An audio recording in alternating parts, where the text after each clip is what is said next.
Hello. Today we had a lot of financial fireworks in the markets. A lot of things are going on, and I think we are in the middle of something going on that's very big. It doesn't look like it's going to end real soon. Today, the Federal Reserve came in and offered $85 billion to buy out AIG, and it looks like it's never going to end. They're talking about the next company, whether it's Morgan Stanley or whatever. Already we bailed out Fannie Mae and Freddie Mac, and Lehman's went bankrupt, and then, of course, Bear Stearns had a bailout not too long ago.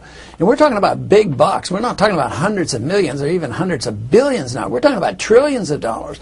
The obligation is immeasurable. Nobody can measure it. And the derivatives markets are very much involved. Nobody knows how much you're involved. But all I know is they're starting to unwind, and that is why all these banks and investment companies are in such big trouble. And the only thing they can resort to is coming to the federal government, coming to the Federal Reserve, and asking for a bailout. The interesting thing is like today, we're coming up with this $85 billion. They don't come to the Congress. I mean, the Federal Reserve buys them out. They own it. We as taxpayers now own Fannie Mae and Freddie Mac, and nobody knows how much that'll cost. That could be into the trillions of dollars. So they don't come to Congress. We don't have appropriations. It's done by secret government, private individuals behind the scenes maneuvering and manipulating and trying to patch things up. But of course, in the meantime, I'm sure there's a few people making a couple bucks out of this whole thing. Today, in Foreign Affairs Committee, we had a bill come up. It was considered insignificant. It was only $1 billion, and it was to send humanitarian aid to Georgia. And there was some debate on it, which was fortunate, but about 25 of the committee members didn't even show up for the vote. It's going to be put on suspension, believing that they'll get two-thirds vote very easily. And they said, well, it's humanitarian. We need to help them. And yet that is such a controversial issue going on. And to me, it's just a disaster to pump more money into Georgia, stirring up trouble, provoking Russia, trying to reignite the Cold War, all these many, many things. But financially speaking, we don't have $1 billion. I mean, where are we going to get it?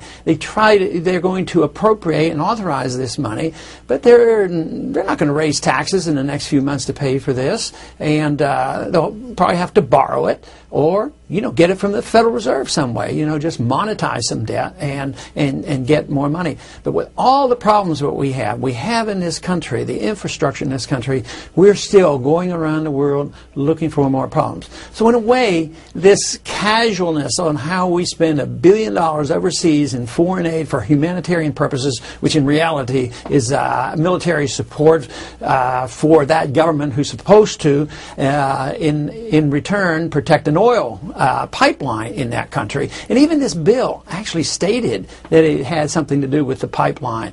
So this to me is just a symbol of how serious the problem is. That this is not even an event, and yet the whole Cold War with Russia now be stirred up again. At the same time, our financial markets are collapsing. Today, the market was down 450 points a couple of days ago, down 500 points.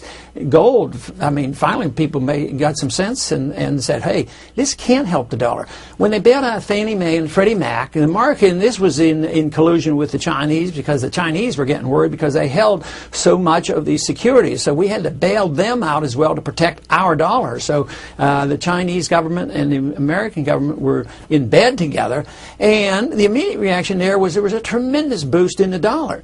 But that had to be temporary, because you can't create money like we're doing and in order to support the dollar, because ultimately it hurts the dollar. And everything we do in Washington today, whether it's on the appropriation side, whether what the Fed is doing, buying up America, it's all putting pressure on the dollar. And one of these days we're just going to have to wake up and say that we need to liquidate debt. This is malinvestment. Our problems come from the fact, first, they start with the Federal Reserve. The Federal Reserve is a monopoly, and it controls interest rates artificially low, causes people to make mistakes. That's the basic source. But then on top of that, in the housing market, what we had the Community Reinvestment Act, which told investors that they had to loan to risky borrowers. And that was a complication. HUD contributes to this. FDIC contributes to this. It's called moral hazard. Everything that we have done over here creates moral hazard. That is, we assure people or assume that we'll take care of everybody. Just go out and take the risk. It's the opposite of the marketplace. And then they have people come along and they say, see, this is the failure of capitalism. This has nothing to do with capitalism. This is something that started off as interventionism and us being too involved in the economy for the benefit of special interests. But now it's being socialized out in the open. I mean, we, the taxpayers now, own the mortgage companies, the insurance companies, and we're going to own a lot more. If our car companies need bailed out, believe me, it's going to happen. They're not going to let all our car companies go broke either. But this will come to an end. The end of this comes when people reject the dollar. And I think we're getting awfully close to this.